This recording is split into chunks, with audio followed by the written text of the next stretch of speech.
Hey everybody, this week on Up Your Alley, we've got two great recommendations. First off, Jake recommended for me the 2020 punk rock coming-of-age film Dinner in America, and then we're talking about my recommendation for Jake, 2023 film Blackberry, about the mobile device and its rise and fall. We're also going to talk some Helldivers 2, and a surprise video game recommendation just for Jake. All that's coming up in just 1 second. Jake, you ready to go? Yeah. Let's play the riff.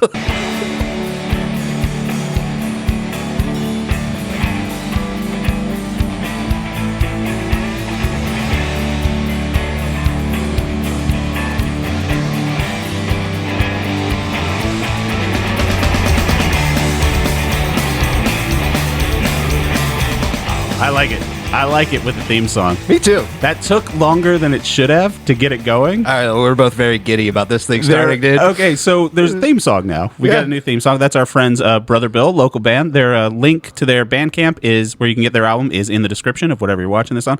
Thanks to those guys for letting us use their song. Hell yeah. We're pretty happy about that. There's a button involved that I have to push. Brother Bill, great band. Great band. album. And so there's a button I have to push to make the theme song play. Yeah. And I messed up this intro 4 times. Yeah. One time I messed up the dates.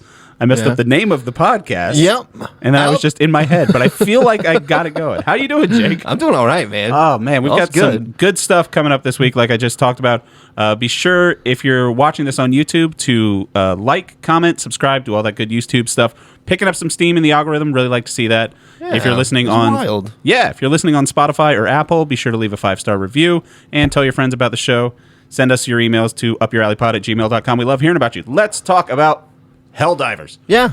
So you finally bought it, buddy. I finally got Helldivers. I looked around for a physical copy. No place had a physical copy. Don't think so. No. Honestly. You can find some on eBay, but some guy might have printed it out. I like physical copy. I hear you. Yeah. But this is like an online game, so I didn't really expect a physical copy. So as far as live service games go, I've been playing some Fortnite. I really like Fortnite, but that's also something I can just do whenever. Yeah, Fortnite's really fun. Yeah. Honestly. And you can play a good game that takes like 20 minutes, half hour. Yeah. And if I've got nothing to do, I can just do that by myself. That's the thing. This is like, I played some Diablo 4 online when that came out last summer with other people. I was playing with my brother some.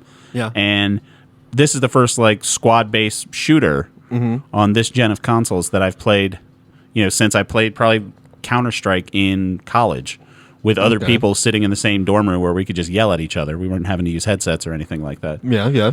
God, this game's fun. Yeah. You've been telling me for 2 weeks or however long how much fun this game is. Yeah. You're so right. Yeah, it's incredible. So it's crazy and silly and funny. Yes. The humor is definitely what brings me in and makes me want to keep playing it. That's the thing about the humor is it's not necessary. Yeah. Like, they could have made this. So it's set, for people that don't know, Helldivers, it's set in the future. There are 2 factions on the edge of the galaxy. There's the bugs, and there's robots. So you're either going to go, you're a space marine, you're either going to go fight bugs or robots. They've got different names. They're not important. There's bugs or robots. You pick which side you want. So you jump in, 4 people on a squad. Great third-person shooter. Over the shoulder, just the style of combat I like. I know you're playing it on your PC. How are you liking it with the old keyboard and mouse? Oh, it's good. Yeah. I like keyboard and mouse. I prefer that for a shooting game like this. Really? Yes. I've never been able to do it well, even back in the Halo and Counter-Strike days. It's something that once you get used to it, it's something that you kind of want to keep. Aiming with a mouse is so much nicer than aiming with a joystick. How big of a screen are you looking at? Because I know you've switched. I played it on my TV. Yeah. So that thing's, 55 inches, I think? Yeah. Something like that. I know some people say like the biggest, if you're doing like competitive gaming, which we're not. We're just having fun. Exactly. That's why I'm not. It's like a 22-inch screen, and like you see people that like the screen has to be this big, this resolution has to be this far away from my face. So I have like it's the people you see get playing. into it. Yeah, I guess that's fun. But I got to say, I love it on the PlayStation. Good. It has great use of the haptic triggers. Yeah, when we're playing, I can hear your remote controller. controller. You're looking at me right now. Other people can't see because it's audio. But I can hear this it is where I'm rattling playing in your hand when you're shooting a machine gun. Yeah, I'll hold it right here, and then it just rattles on the table. Yeah. It's so much fun. The machine gun, the shotgun. The only game I think that does this better for the haptic triggers that I can like just springs to mind off the top of my head is Ghost of Tsushima. Yeah. Which is just when you're pulling back the drawstring on the bow and everything like that. Maybe that was like the first game for PS5 that I noticed that as well. Yeah. But like God of War and everything, it's great. It just adds so much to the game. It feels cool on Cyberpunk. I still haven't played Cyberpunk. You can feel the gears shifting in your car. Ooh. And it just like, you're like, ooh, nice. I will say, And Outer Wilds on PlayStation 5. I don't know if you played it on the PlayStation 5. I did. The rumbling I noticed, but it's not so much like when you're pushing. You feel it when you take off. Yeah, maybe it's just one of those things that once you play, since I only play on PlayStation 5 mostly, I play Pal World on the Xbox, and I really hate the Xbox controller. I'm not a fan. Yeah. And maybe you just get so used to it because you're playing PlayStation so often, it just kind of, because you don't really know. When you first got an N64 with the Rumble Pack, it blew my mind. I was like, I'm playing Star Fox and the controller's shaking. This is insane. Yeah. But now I don't even really notice rumble in controllers anymore. It's just part of the game. Yeah. Basically, I would say. I really don't think about it too much. That's why I'm happy with keyboard and mouse. Going with your clickies. Mm-hmm. I did play a video game. To go back to a past episode, one of your recommendations, I was scrolling through the PlayStation Store for PlayStation Plus. Yeah. Found a game. I've heard you mention it in passing, and I've heard other people say that it's a good game. So I'm like, I'll click on this. Downloaded it, started playing it. Great game. Yeah. I would say probably one of my favorite games that I've played in the last 5 years. Okay. It's in my top 10.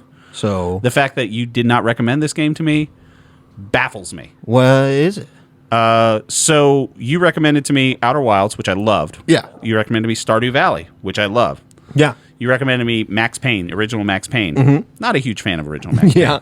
So, like, imagine Max Payne, but you're a girl looking for her brother, and you have to go into a giant government bureaucracy building called the Federal Bureau of Control. Yeah, Control.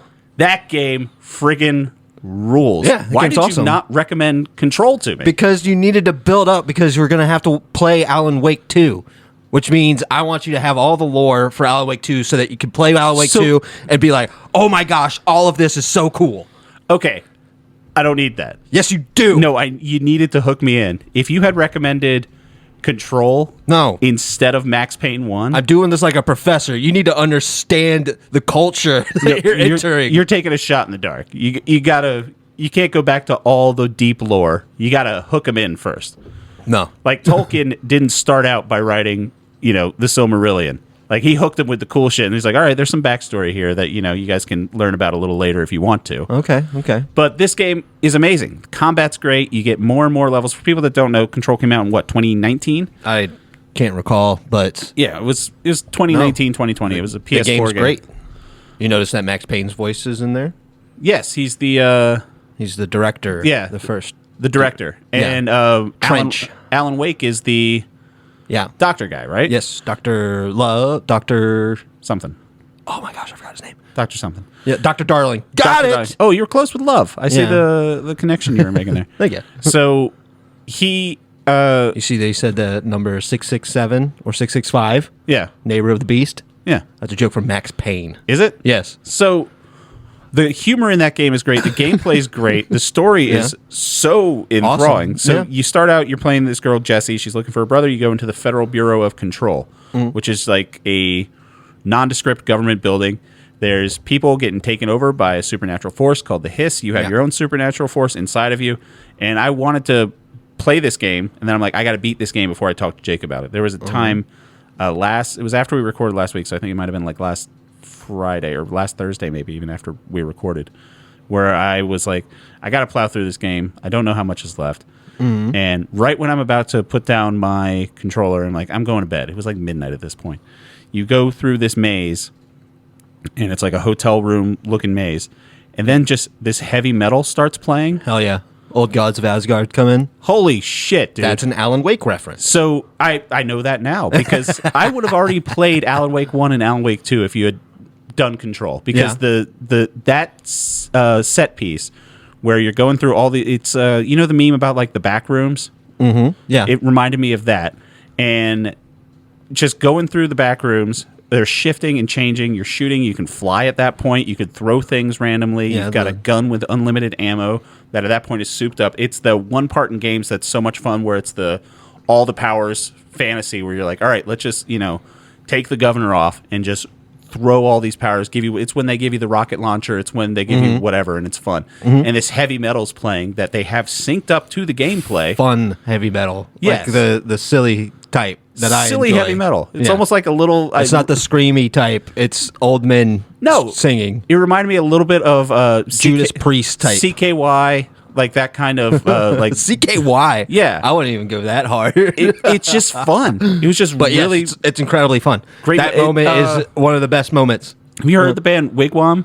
Yes, they do the theme song to Peacemaker and a couple other, but they're that kind of weird metal. But I friggin' loved it. Yeah, that's great to hear, man. I am shocked. Good. If I wasn't playing Helldivers right now, I probably would be playing Alan Wake 2. Play Alan Wake. No, you have to play Alan Wake. That's why I wanted to talk to you about. Do I need to play Alan Wake? Because Yes. you thought I needed to play all the Max Paynes. Yeah, I decided first of all, not to. yes, you do. But don't. if you want to do it thin, you at least have to play Alan Wake.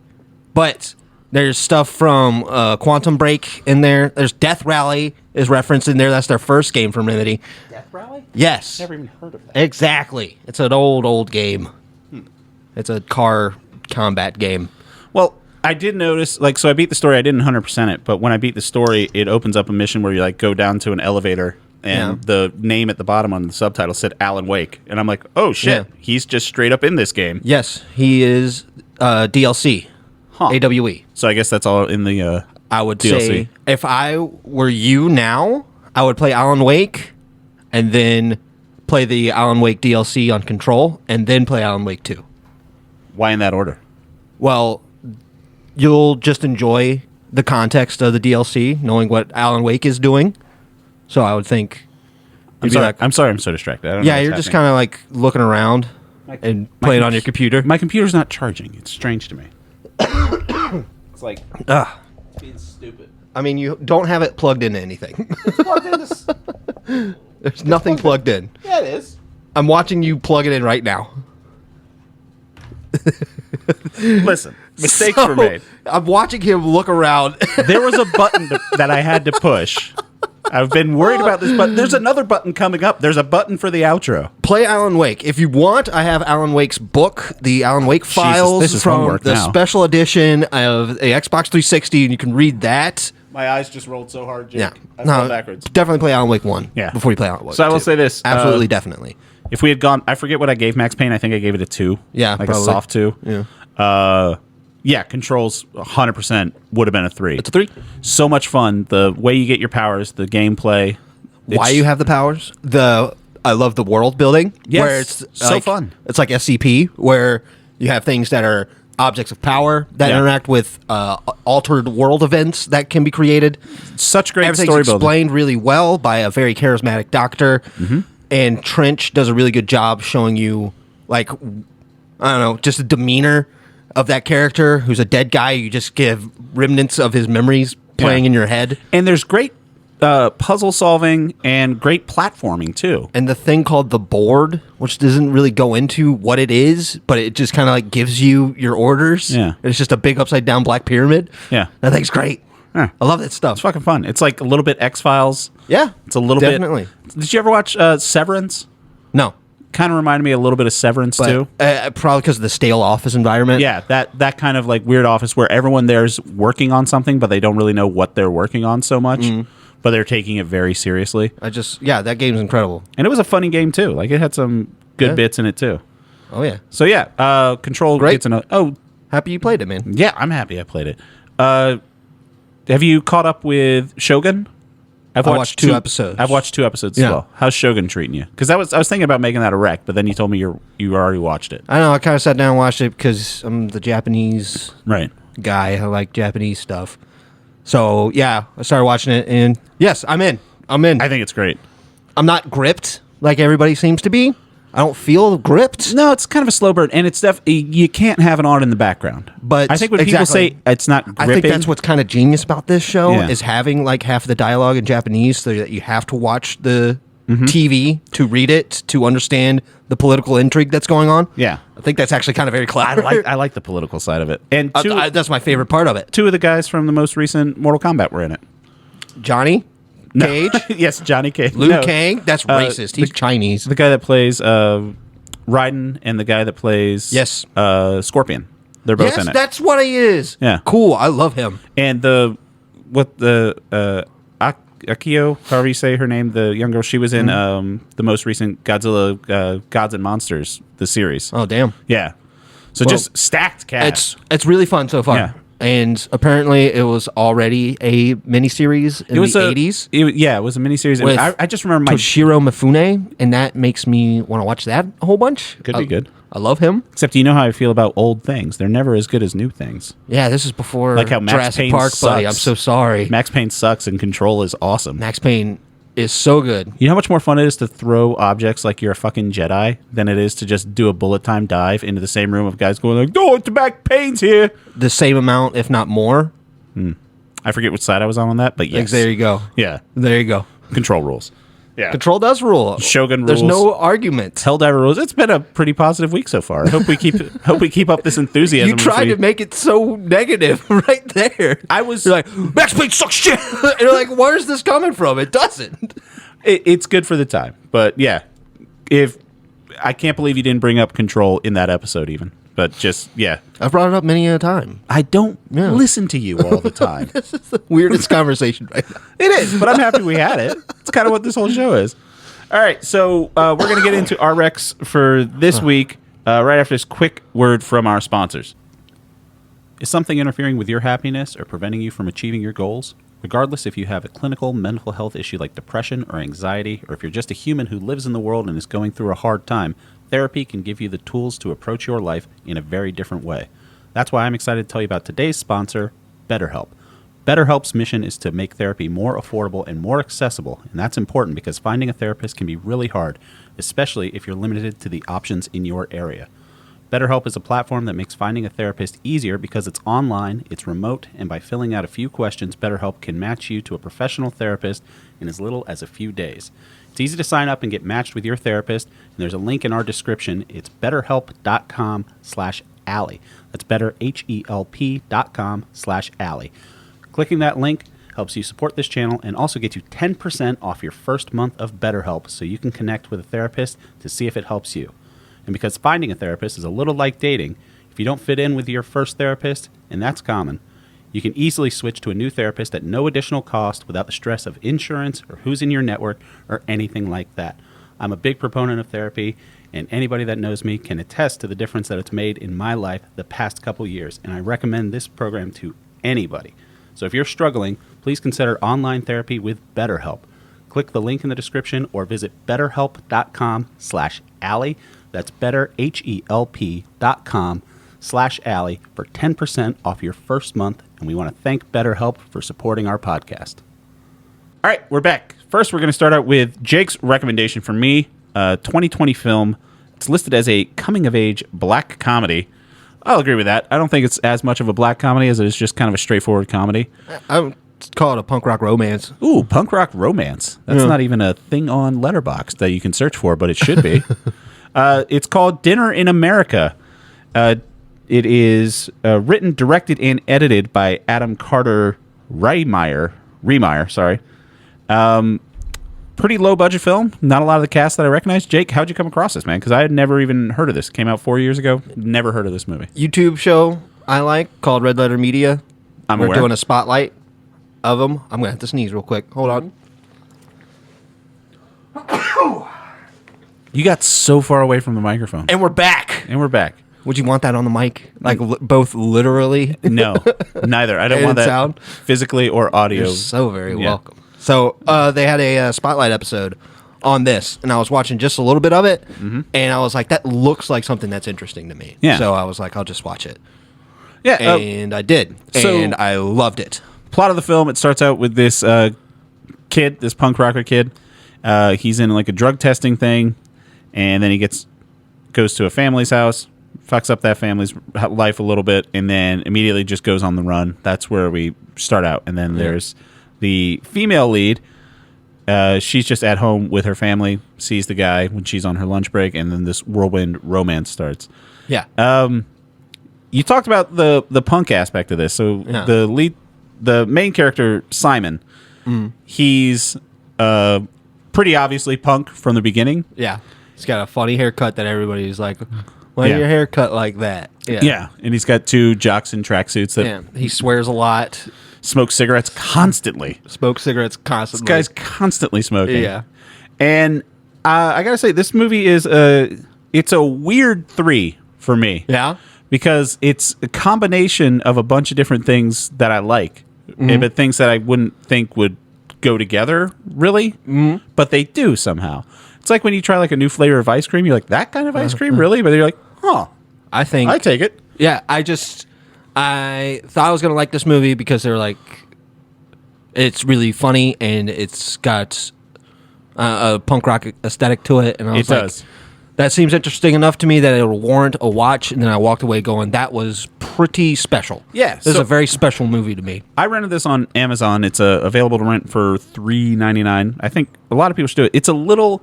So how I will best come across it is this: it's a little bit Dazed and Confused. It's a little bit Napoleon Dynamite in the sense of humor and the setting. Sure. It's a little bit with the musicality and stuff like that. A little bit Scott Pilgrim. It's a little bit Superbad in a weird way, where the like how everything's like hyper exaggerated and shit like that. It's a very weird little movie. I think the closest way would probably be it's like a punk rock love story Napoleon Dynamite. Must be. I'm pretty sure it takes place in the 90s, I guess. Yeah, listen to cassette tapes and stuff. It's vague, yeah. Yeah. And she's got a like Polaroid camera. Yeah. And I think the 2 actors that portray the characters. Right, Kyle Gallner and Emily Skeggs. Gallner, sorry. Kyle Gallner and Emily Skeggs. Yeah. I think they take it away. I think they add so much to their characters that I wanted to see them do more stuff together. Yeah. So I was like, this is great. The way that Emily Skeggs, her character, she's just kind of absent. Yeah. In her head. She doesn't really think ahead about anything. And she's got a pretty religious and controlling family that she just, doesn't get her. She doesn't have a fulfilling job. Whose mom is Marilyn Rice Cub, who's Yeah. a very funny comedian and actress. Yeah, I really like nice to seeing see her her. put up. And the other mom at the beginning was Leah Thompson from Back to the Future. Yep. And I was like, Leah Thompson. she's still doing stuff. Doing a nice little cameo in this movie. Making out with a punk rock kid. Yeah. And then, and Kyle Gallner, his character is fantastic. Simon's so funny. He's so annoying. He's so in my face, but he reminds me of a lot of my friends from when I was younger. Because he would say stuff like, yeah, I like to burn shit. Or he's like, yeah, I drive fucking crazy. Yeah, and I'm like, this dude is so into who he thinks is badass and it's himself. So that's really the redeeming part. I guess, I mean, like I said, this is a 3 for me. It's a romantic comedy, so it's no big spoilers or plot twists or anything like that. They, spend some time together, they end up falling in love, whatever. Yeah. So the real thing is that his punk band, he's a enigmatic lead singer, always wears a balaclava on his face. Yeah, nobody knows who the lead singer of this name band is is. John Q. Public. Yeah. Pretty fucking... So it could be any one of us, man. Right. I mean, it's so cliche fun. and dumb, but it's so spot on point. It's Yeah. spot on in how dumb it is. Yes. This guy, I think it just nails that part of it so well. Right. That punk rock, it's nostalgic to me to watch types of shit like this, where they don't take the punk rock as seriously as punk rock did when we were growing up. He's the lead singer of a band called Psyops. Yes. And the rest of the band doesn't take it as seriously as he does because he finds out through the grapevine. Well, they want money. Right. He finds out through the grapevine that they're opening for another band. Yeah. And he's just like, band. Fuck these guys. I think the other band's name was The Alliance. He's like, we're never going to open for The Alliance. Yeah. And I remember, like, in our high school days, having friends that are in punk bands. Yeah. And I distinctly remember one guy saying it was when Blink-182 had All the Small Things and stuff come out, and there was that whole thing where like Blink-182 sold out. Yeah. Because they're all on MTV and they're naked all the time. And like, it used to be kind of punk. Green Day went through the same thing too, where like Green Day sold out. And I remember hearing a guy in fucking like Fairfax, Virginia say, "Oh God, I wouldn't open for Blink-182 if they paid me to." I'm like, first of all, that's how opening for someone works. Secondly, yes, you would. Like, you're a fucking high schooler. Like, but that level of determination, Like exactly. this being kind of a more silly movie. It doesn't show it as being something like he's being righteous and it's correct. He throws again. The movie's dead not saying cat. that he is what a dipshit for believing this stuff, but it really shows you that he's very passionate about Yes. these things, but he's still just as confused and wild about these things as we are. But it's silly enough that it's not one of those movies like you remember Kids? No, I didn't watch Kids. All right, so Kids is obviously it's a very serious movie, and it's just kind of like that. It's like, what if all these horrible things that people think are going on in kids' heads are actually real, and it's fucking horrible to watch and everything. This is more like, what if all those punk rock things were like kind of distilled down into like this caricature of how, like, I mean, this guy's in his 20s. Caricature in good faith. Yes. Yeah, Yeah, so it's like more of like a hyper stylized version of that punk rock mindset. Yeah. So much that he's in. Eventually, you find out like they go and they record a song. The song's really great, and apparently Emily Skeggs helped write that song too. It's called Watermelon. Yeah, you can find it on Spotify. Yeah, and it's made. The band is called John and Jane Q Public. Cute. And I listen to it every day. Do you really? Yeah, I love the song. It's a great song. It hits the nostalgic button so damn well for me. It reminded me of a song by singer I told you about, Carr, Carr. That she's that kind of like girly punk rock music, and I love the song too. Yeah. And where was I fucking going? She has a song that sounds like Watermelon.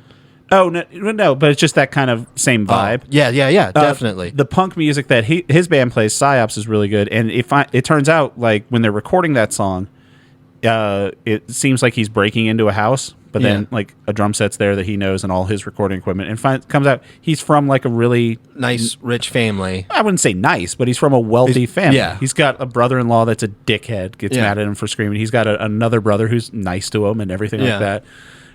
His mom's upset because he's doing drugs and selling drugs and throwing dead cats at naked track stars and shit like that.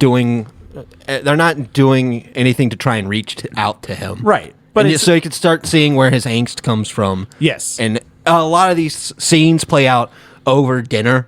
Yes. Which is a thing. It's a running motif. Dinner in America. Yeah. You get to have dinner at... the first dinner that he has is with that girl that he found at the drug testing job. Yep. They went back and he ended up burning their bushes on fire. Mm-hmm. Catching their bushes on fire. Gasoline in front of the house. Yes. And then he starts having dinner with Emily Skeggs' family.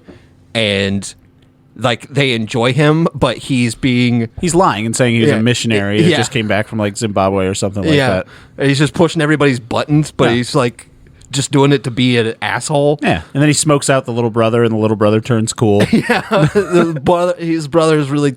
little brother is really wound up, and like he lets it slip that he's adopted. Yeah, that stuff is good. And there's the running thing with the two track stars that harass them. Also, might be a sign of my age, but the number of times people are called hard R's and hard F's in this movie, I'm like, fuck, pipe down, man. Like, I've got a horrible mouth, but seriously, like, what are we doing here? Well, yeah. But it's used in a derogatory term. From people that are terrible people. Exactly. But still, I'm just like, all right, fucking calm down. But those guys reminded me, and the mean girls that they're also like making out with. That's where it really hit me with Napoleon Dynamite vibes. Sure. Because it like shows the track stars like... She's got a Napoleon Dynamite type of vibe around her. Emily Skeggs? Yeah. Yeah, she kind of... girl that was in Napoleon Dynamite that was also in Waterworld, whose name escapes me at the moment. Yeah, I know what you mean. But yeah, I thought it was a great movie. I think it's definitely worth a watch for anyone. If you like... Absolutely. I would say this movie is very, very special. I'm going to be watching this movie multiple times. It's one of those for you, huh? Yeah. I walked away from it being like, this is really wild. The scene where they're singing the song from Psyops called Dinner in America. Yeah. Where it's just the camera's flipping back and forth. Between the two. Like a Silence of the Lambs type thing. It's well shot, too. That part was so intense and fun and great. It got me... It was like a warm hug from the past for me. I was just really happy to see something like that. Yeah, that was kind of an interesting scene where she knows that he's John Q. Public. Yeah. And so she's front row of the punk show. The rest of the movie's shot really, a little straightforward not crazy camera movements or anything like that. But that what you're saying with it whipping around, it's kind of like frenetic, like you're in the mosh pit. Well, it's like from just the eye contact back and forth from one to the other while they're singing the songs. They're both singing the lyrics to it. And it's just, you feel the intensity of the song and how it feels for both of them to be singing it and doing it. It was just that. It felt so good. I've been in punk shows like that where I'm like, this is a really good song. You know? Yeah. Oh, it really made me feel young again. This guy's, I'm trying to pull it up. Who? Adam Raymeyer, the writer-director. He's got another one coming out next week. It'll be out March 15th. Called Snack Shack. That's coming out. Another movie. It looks really good. Cool. And that's what I thought when I pulled up his IMDb. I was like, oh, I remember seeing a trailer for Snack Shack. I didn't. Yeah. Looks really good. I think it's great. I'll probably check that out then. Yeah, if you like, just nice. But yeah, you can see why I would want to recommend this to you. Of course. It felt really good. Yes. And I was like, this is something that he would enjoy. It's all emotional and shit. It's emotional. It's got fun music and it's silly funny. Yes. Yeah. Yeah, it's a 3 for me. I think it's great. It's a good find. I would never have found this. Good find. Yeah. Yeah. Well, I'm happy you enjoyed it. Buddy. Check it out. Like I said, I rented it on Amazon. You can rent it probably on Apple TV or wherever else you rent movies from. So let's get into my recommendation for Jake. 2023 film Blackberry, like I talked about last week. Oh, the Oscars, I think, are this weekend. Oh, wow. Yeah, hold on. Let me look that up. If they are, I have an Oscars thing I want to do. We saw a couple of... Yeah, so we started with, I think, Grand Designs to watch all the Oscar movies. No, not at all. Not in the least. Well, just see some of them. See as much as we could. I wouldn't have seen some of them without you. Yeah. I really hate you for some of that. Sure. Yeah. Just because... For some reason, Anatomy of the Fall really hurt you. It was not fun. Oh, yeah, so the Oscars are March 10th, so that'll be Sunday. Huh. You want to do... let's do some Oscar bets before we get into this. Oscar bets? Yeah. Okay. Because I think I'm going to call more than you. Okay. All right, so Best Picture nominations are American Fiction, Anatomy of a Fall, Barbie, Holdovers, Killers of the Flower Moon, Maestro, Oppenheimer, Past Lives, Poor Things, Zone of Interest. What do you call for Best Picture? I mean, out of the ones that I've seen, I would have to say Killers of the Flower Moon. Well, no. What do you think's going to win? Because I haven't seen all Killers of the Flower Moon. You think Killers of the Flower Moon's going to win? I couldn't guess Zone of Interest. I haven't seen it. I heard it's really, really good. Exactly. Yeah. But I haven't seen it myself, so I don't have any basis on it. I'm going to say you're wrong. It's going to be Oppenheimer. I'm going to say you're definitely wrong. It's going to be Oppenheimer. That would be so funny. So Best Director, we have Anatomy of a Fall director, Martin Scorsese for Killers of the Flower Moon, Nolan for Oppenheimer, Poor Things, and Jonathan Glazer for Zone of Interest. Jonathan Glazer. For Zone of Interest? Yeah, I think they're going to... I hear it's an amazing movie, but unfortunately it's going to be Christopher Nolan for Oppenheimer. This is ridiculous. No. This is real? Yes. These are your real choices? Yes, 100%. Oppenheimer was that good? Yeah, man. Wow. Yeah, it was. I don't believe it. Best Actor, we got Bradley Cooper for Maestro, Coleman Domingo from Rustin, Paul Giamatti for Holdovers, Cillian Murphy for Oppenheimer, or Jeffrey Wright for American Fiction. What? What's so funny? This game is already so fun. Why? Okay, so I would say Paul Giamatti for the Holdovers. I agree with you on that. I think it's going to be Paul Giamatti for the Holdovers. So looking forward to... That's going to be Cillian Murphy for Oppenheimer. No, it's not. I'm a realist, Jake. Come on. You are not. You just said Oppenheimer's going to win Best Picture. And Best Director. Damn. And probably Best Editing. And Best Adapted Screenplay. Best Actress, Annette Bening, Lily Gladstone, Sandra Hüller from Anatomy of a Fall, Carey Mulligan for Maestro, and Emma Stone for Poor Things. Sandra Hüller. It's going to be Lily Gladstone for Killers of the Flower Moon. I would be happy with that, but yeah, I would say Hüller. Supporting. Amazing. No, she was in. I think she was in Zone of Interest too. Yeah, yeah. Good for her for getting into 2 good movies while being not at all captivating on screen. Best Supporting Actor: Sterling K. Brown, Robert De Niro for Killers of the Flower Moon, Robert Downey Jr. for Oppenheimer, Ryan Gosling for Barbie, and Mark Ruffalo for Poor Things.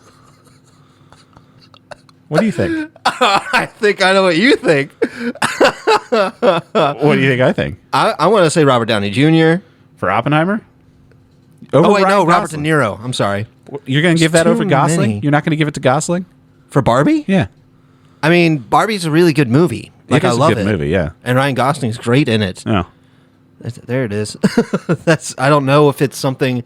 I don't understand awards, nor do I care for them. Mm-hmm. I don't particularly understand. So you're going to be bummed when Robert Downey Jr. wins it for Oppenheimer? I don't.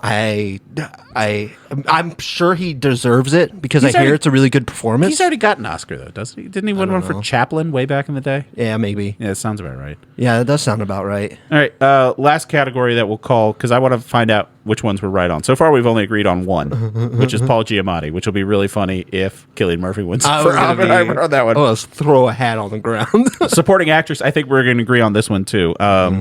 Danielle Brooks from The Color Purple, America Ferrera for Barbie. I mean, I don't even think that's a nomination. Jodie Foster for Nyad and Emily Blunt for Oppenheimer. Or Divine Joy Randolph for The Holdovers.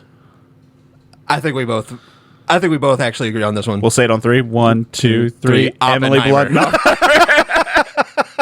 no, it's going to be Divine Joy Randolph. Yes, it's Divine Joy Randolph. I will say both of us are so funny. I have to say. I love Emily Blunt. But yeah, I think... No, she was incredible. If anybody deserves an award for their performances in The Holdovers, it's her. Over Giamatti, you think? Yes. Well, I mean, if there was only one award to give out... For The Holdovers? Yeah. Yeah. I mean, she stole the show. She stole the show. For sure. She what an incredible presence. Giamatti was great, but Giamatti he's always great. Yeah. He was great as the fucking Rhino in one of the Spider-Man. Everything was top-notch in that movie. All the acting was top-notch in that movie.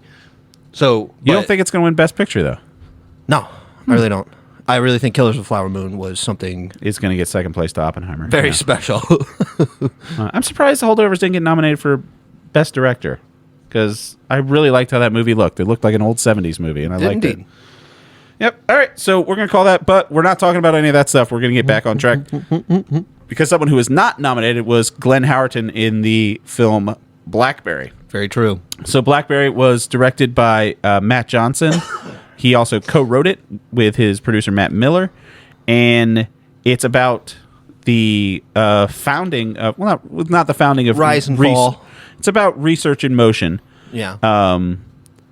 The start out of the BlackBerry when that company goes from like being an unknown company in Canada to Waterloo, the biggest cell phone provider on the planet at one point. Yeah. You have Jay Baruchel playing Mike Lazaridis, who was one of the founders, and Glenn Howerton playing Jim Balsillie.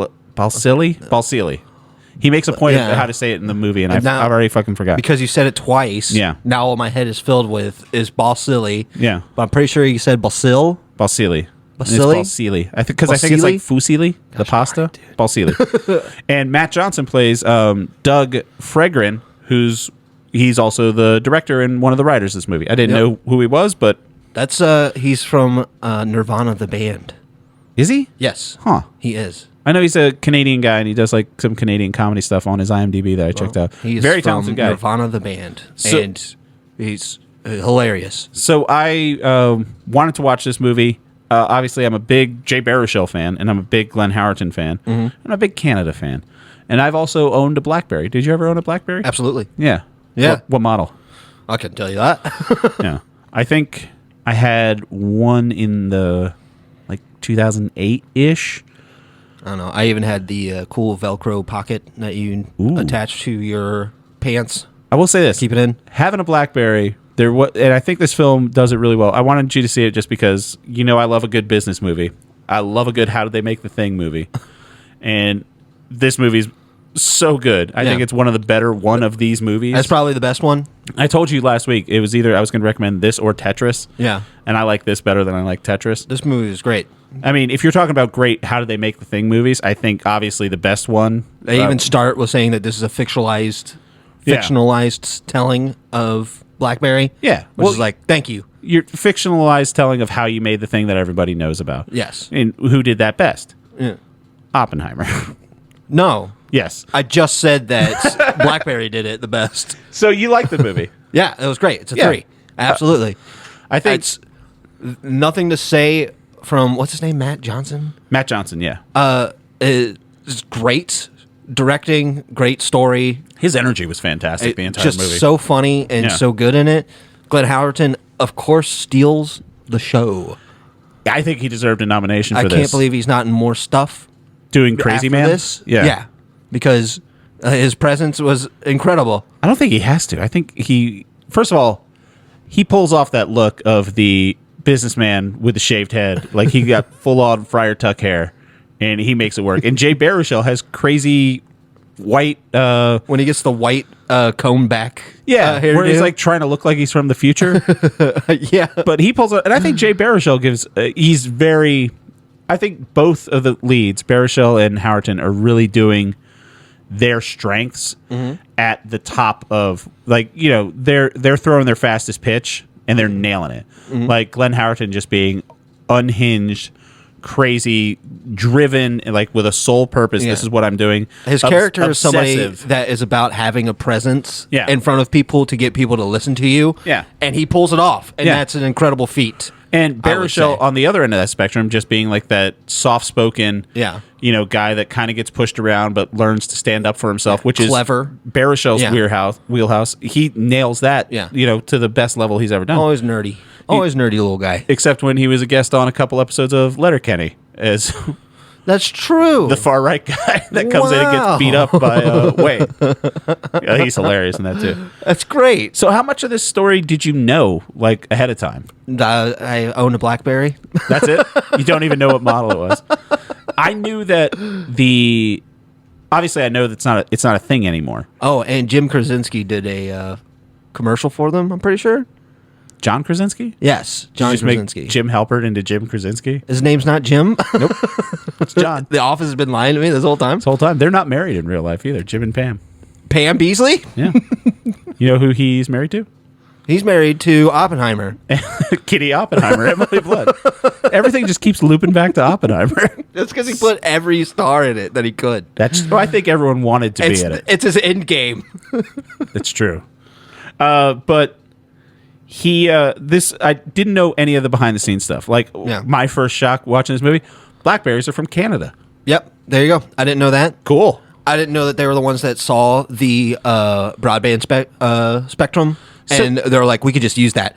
So you're the tech guy of the podcast. Yeah. How much of that is, like, obviously it's true because that's what they did. Yeah. But is that as big of I assume that's what we do now. So basically what they say is Almost, yeah. old phones that were trying to be on the internet, they would have to, if you were checking your email Yeah. on your phone. It would have to constantly be hooked up. Right. To always check to see if there's an email coming in. Exactly. So what Yes. BlackBerry did is they figured out a way to have a centralized server that is the one checking for emails, and Yeah. then when something pops up, it's kind of like I watched some YouTube documentary about it too, because I always just try to learn a little bit more. And they said instead of having someone constantly on one end of the phone Yeah. waiting to see if someone is called, they found a way to just pay for the operator, like the old timey things where they were plugging in the phones, to pay one person, that's the data or the technology that's being used, to wait until they plug it up when it needs to happen, as opposed to it happening constantly. Is Yeah. that a pretty fair metaphor for what was going on? Yeah, pretty good. Yeah, Yeah. sure. It's It's something that it's a package. It's a package delivery. I love the way this movie explains that side of the tech, because like I got it, and I think it was a good was way of kinda doing fun. it, because I know you hated in The Big Short when they just cut to here's Anthony Bourdain Yeah. to tell you about this. Yeah. That drove you crazy. So when I watched how they were doing it in Just this, not- I was just like, this is a little more Jake's speed. Yes. Yeah. Especially because they're even like holding the prototype in their hand and it looks stupid. And he's like, it's kind of a big cell phone. Yeah. He's like, it's actually the world's smallest email Machine. machine. Yeah. And you're like, damn, like that's great. That's great marketing. As the That's how kid- you do it. The kids would say that's bars right there. I slaps, sir. Slaps. That was the most unratchet thing you could say right now. You just risked me up, kid. You're welcome. I did that all for you, Taylor. I listen to the children when they speak, and then I spit it right back at them. Spitting hot fire. He just stopped talking and he just stared at me. I had nothing. I'm running on fumes. Another sneeze. Hold on. I gotta know. Are you done? It's pretty dusty down here. It's a basement. What do you want?